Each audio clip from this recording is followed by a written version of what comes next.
سلام يوتيوب شانالي تخاتلتي أمين أخوم دحنديكم أليخو أنا أمدحي مسكن دحناي هم سلام زلخو سلام كتلو ناخل جيزة تمنيتين سؤالتينيو لما عالتخاني بحدش فيديو يزلكم مزيني أخو كلمنا بتا فيديو بالكم لايك شير سبسكرايب مقبر أي ترسعيكم كورات حواتي إشي نايلو معالتي فيديو نايحان تحافتنا حاقنيا تاريخ ኣብ ሱዑድ ዓረብ ብዙሕ ዓመታት ሰሪሓ ካብ ቤተሰባ ዝኸሓድዋ እዩ።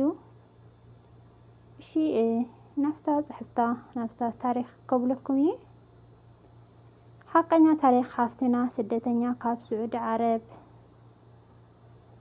ኣነ እዚ ኩሉ ዓመታት ሰሪሐ ከምዘይሰራሕኩ ኮይነ ብቤተሰበይ ተኻሒደ ኣብ ስደት ዘለኹም ኣሕዋተይ ኩልኹም ካባይ ተምሃሩ ንሕና ኣብ ስደት ዘለና ብውሽጥና ባዕልና እንበር ወላ ሓደ ዝርድአና የለን። ናብ ጉዳይ ከኣቱ ኣነ ኣብ ስደት 7 ዓመት ገይረ ኣለኹ። ብ2013 እዩ ወዲ ኣኮይ መሬት ዘይትገዝኢ እንታይ ትገብሪ ኣለኺ ስደት ወፂኻ ሞያ ምዃን እዩ መሬት እኒኦ ርካሽ ግዝኢ እናበለ ይነቕፈኒ። ኣነ ከዓ እሺ ኢለ ተለቃኸ ተመርቂሐ 1.7 ሚልዮን ብር ሪያል ከዓ 90,000 ሪያል ሰዲደ ገዚአልኪ በለኒ። በዚ ወዲእና ኣነ ልቤ ረጊዑለይ መሬት ገዚአ ኢለ ይሕጎስ። ኣብቲ ሰዓት እሱ ካብኡ ሓሊፉ ዝገዝአለይ ኮነ ዝእልሸለይ ካሊእ ሰብ ኣይነበረን። ኣሓተይ ኣብ በረኻ እዮም ነይሮም። ኣደይ ከዓ ዓባይ እያ መቐለ ክትመፅእ ኣይትኽእልን። ኣቦይ ከዓ ብሂወት የለን። ድሓር ግን ኩነታት ትግራይ ሰላም ምስ ኮነ በለ ብስመይ ግበረለይ ኢለዮ። እቶም ዝሸጡለይ ሰባት ገንዘብ ወስኽ ኢሎምኒ ይብለኒ። እቲ ገንዘብ ዝበለኒ ድማ 800,000 ብር እዩ። ብዚ ኩሉ ሽጣርኡ ከዓ በለለይ በሃልቲ ኣዘጋጅዩ ሓደ ካብ ገለ ኣምፂኡ የራኸበኒ። ከምዚ ድማ ይብለኒ ኣነ ተጋዳላይ እየ በረኻ እየ ነይረ ሕዚ ተወቂዐ መፂአ ተመሊሰ መሬተይ ኣቦይን ሰበይቲ ኣቦይን ሸይጦምዎ ፅኒሖምኒ። ሕዚ ግን መሓከሚ እውን ይሃቡኒ ገንዘብ የብለይን። ስለዚ ወስኺ ብርካሽ ኢኺ ይሃቡኒ ገንዘብ የብለይን። ስለዚ ወስኺ ብርካሽ ኢኺ ገዚእኽዮ ሕዚ ካሊእ ሚልዮናት ይሽወጥ እዩ። ኣነ ከዓ ጭንቕ በለኒ እሞ በለ ፍርቅና ንግበሮ ኣነ የብለይን 400,000 ብቻ እየን እኒዋንና ፍርቅና ንግበሮ ይብሎ። ሰደድ ኩሉ ተቐቢሉ ግን ወዲ ኣኮይ እቲ ናይ መጀመርያ ዝለኣኩሉን እቲ ድሓር ዝለኣኩሉን ኩሉ ቅርሺ 2 ሚልዮን ይኾን። በለ ናብ ስመይ ግበረለይ ምስ በልክዎ ምኽኒታት የብዝሐለይ። እቲ ተጋዳላይ እዩ ዝበለኒ ግን እዚ ዳሕረወት ገንዘብ ምስ ለኣኩሉ በል ምስ ተመለስኩ ናብ ስምኪ ምስ ለኣኩሉ በሊ ምስ ተመለስኪ ንዓድኺ ናብ ስምኪ ክቕይረልኪ እየ ይብለኒ። ድሕሪኡ እዘን ዝለኣኩሉ ቅርሺ ላብ ኢዱ ምስ ተቐበለ ስልኪ ይድውለሉ ኣየልዕለኒ ኣይድውለለይ ኮይኑ ዓፂኒ። መጨረሽታ ተጠራጢረ ንኣሕዋተይ ንዓበይቲ ኣሕዋተይ እቲ መሬት ዝገዛእኽዎሲ ኣበይ በፂሑ ከይድኩም እባ ረአዩለይ ጠይቑ ይብሎም። ላው ከይዶም ምስ ጠየቆ ግን እቲ ገዛ ኣነ ዝሰራሕዎ ናብ ሽሙ ቀይርዎ። እቲ ድሓር ዝልእኸሉ ዝነበርኩ ቅርሺ ኣመኽንዩ ዝወስዶ ነበረ ቅርሺ ከዓ መስርሒ ገይርዎ። መጨረሻ ገዛ የብልክን ኢሉ ክሒዱኒ። ብሽማግለን ብዓበይቲ ኣሕዋትን ገይረ ሓቲተዮ። ድሓር ግን መልሱ ሸይጥና ኣብ ክልተና ንመቐሎ ኢሉኒ። ሕዚ እቲ ገዛ ብ6.2 ሚልዮን ሸይጡ 2.1 ሚልዮን ንዓይ ሂቡኒ። ብገንዘበይን ብረሓፀይን ብናይ ንእስነተን ዕድመይን ተላጊፁለይ። እሞ ሓወይ ዝበልክዎ እሞ ካሊእ ፀገም ከይህልወኒ ባዕለይ እናሓጎስኩ ስልኪ ከይፀጉሞ ስልኪ ይገዝአሉ፣ ጀዋል ኩሉ ይገዝአሉ፣ ይሕግዞ። ስደተይ ወዲአ ንዓደይ ክኣቱ ክብል ናብራ ሂወተይ ኣፀልሚቱለይ።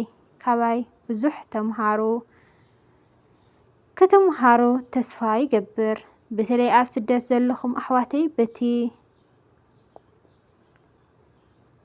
ስደት ዘለኹም ኣሕዋተይ ቁርፂ ኣድኹም ወይ ኣቦኹም እንተዘይኾይኑ ቤተሰብኩም መቕረብኩም ከምዚታት ኢልኩም ኣብ ሰብ ገዛ ኣይትግዝኡ፣ ቅርሺ ኣይትሃቡ ይብለኩም ትብለና ኣላ ዝሓፍትና። ናይቲ ሓፍትና እዚ ይመስል እዚ ፅሑፋ ማለት እዩ። እና ብጣዕሚ እዩ ደሕዝን። ኣብ ብዙሕ ኣሕዋትና እውን ይስማዕ እዩ ከምዚ ነገር ማለት እዩ። ብዙሓት ኣሕዋትና ተኻሒደ ቤተሰበይ ኣሕወይ ከምዚ ቅርሺ ኣውዚ ቅርሺ ኣጥፊአን ብዙሕ ዓመታት ደኺመን ኣብ ስደት ዘለና ከመይ ምዃኑ ስደት ባዕልና ኢና ንፈልጦ። ኩሉ ድኻሙ ኩሉ ነገሩና ኣብዚ ዓዲ ክንደይ ሰሪሐን ብቤተሰበን ብኣሕዋተን ዝከሓዳ ዓዲ ከይደን ዝሓማ ዝዓብዳ ለዓብዳን ላብ ካሊእ ልብላ እውን ኣለዋ እየን ብዙሓት ኣሕዋትና። ኣነ ባዕለይ ኣብ ዓዲ ከለኹ ከምዚ ይርኢ በቃ ትሰምዕ ኢኻ ገለና ብጣዕሚ እዩ ደሕዝን። ኣብዚ ዓዲ እዚ ከመይና ከም ነምፅኦ ኣለናሲ ባዕልትና ኢና ንፈልጦ። ንምንታይ ግን ሰብስ ንምንታይ እዩ ናብ ቤተሰብ ንሓውካ ናጓል ኣንስተይትኻ ንምንታይ ከምኡ ትገብሩ? ንምንታይ እዩ ኣብዚ ዓዲ ዘሎ ሰብሲ ከምዚ ኣብዚ ስደትስ ከፍ ኢልካ ተምፅኦ ገለ ይመስሎ። እና ብጣዕሚ ደሕዝን እና እዚ ሓፍትና ንኻልኦት ንዓኻትኩም ክትምሃሩሉ እያ ትብለና ኣላ።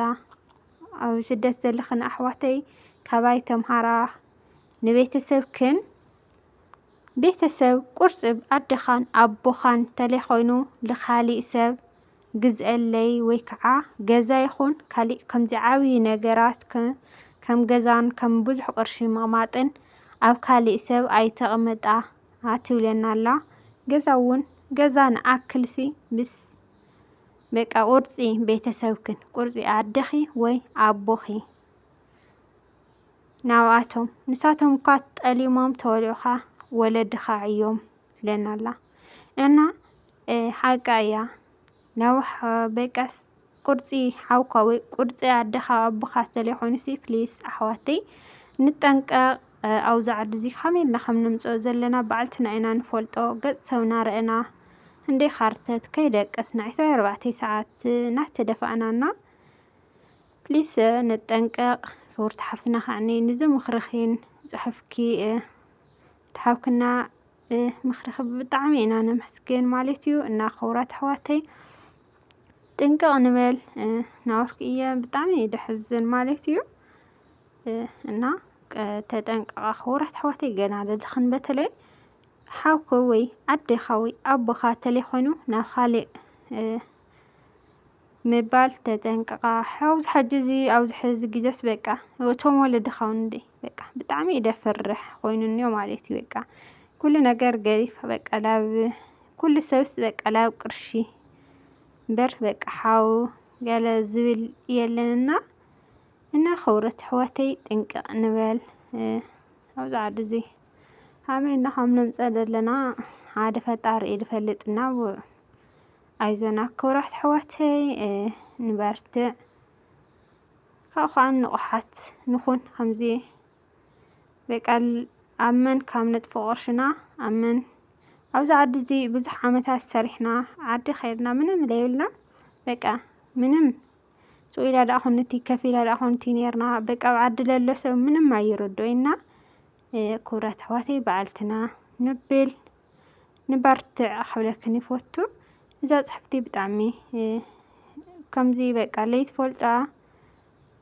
بلي فلاطي كل سو لبلنا لبسو حسابك تحجزيا إلى تحجزيا وننا عاوزل خمو سلام فقري كسانات يمنيركم باي باي.